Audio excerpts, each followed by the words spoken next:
Hey, what's happening? This is Jason. And so today we're going to go over this T spine and we're just going to look at the area. We're going to look at the muscles that affect it so that you can have a very good idea of what we're trying to affect with the exercises that we're going to teach you and the techniques that we're going to teach you and how that is going to solve, the situation of, issues with injury resilience in the shoulder complex.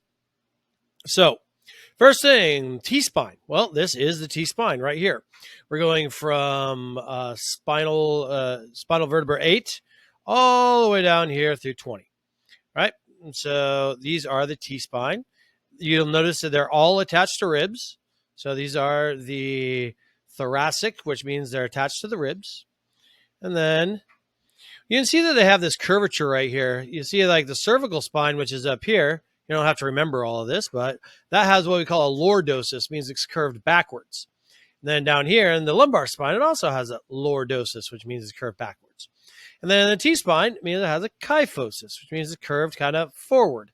Or, just reverse of the other kind, whether you want to look at it as backward or forward. And then, of course, we have the sacrum, which are our fused vertebra down here, that, are at the very bottom. And that's also curved in the same way that the T-spine is. Yeah, and so I want to first talk about one of the problems that we have is they call it a kyphosis, but I would call it a hyperkyphosis because we have a natural kyphotic curve right here in the typical spine. And then we have a hyperkyphosis right here. And we see this extremely common.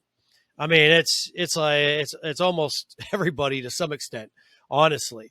And what happens is that once you have a kyphosis, then the shoulder blades back here can't really move in the way that they're meant to. And so we need to make sure that there's a natural curve rather than that, hyperkyphotic spine. And that puts the shoulder blades in a position where they can move properly. And then the shoulder blades being in a position that can move make it so that the shoulder joint can move better. All right, so let's look at the muscles of the T-spine. All right, first we have over here, we have just our extensor group. We're just going to call it the extensor group. You don't have to worry about all these really detailed names over here. I mean, you can if you want, but this is the extensor group, and we're going to work those extensor groups because a lot of times when we have that kyphosis, and it's bending us way forward over here. I'm kind of trying to draw that hyperkyphosis right here with the mouse. Then these muscles are weak.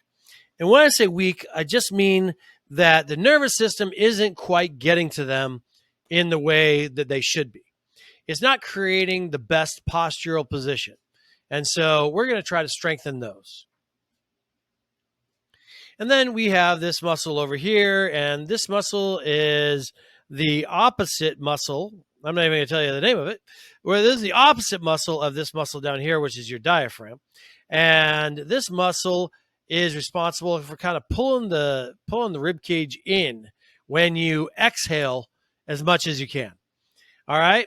And so if this has too much tension, then this will pull the rib cage forward and will lead to a kyphosis. So we need to make sure that that muscle is nice and open too. And part of the way we do that is by strengthening these muscles right here. Then we have the diaphragm itself, and that muscle we strengthen through breathing. But a lot of times it even gets kind of tight and hypertonic is what we would call it, hyper tight, and it's kind of overactive. And so we actually need to get this muscle to relax a little bit.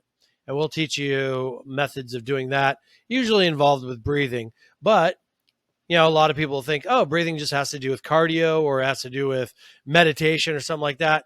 A lot of times it actually has to do with, being able to engage other musculature properly and keep up with that great posture that we're looking for.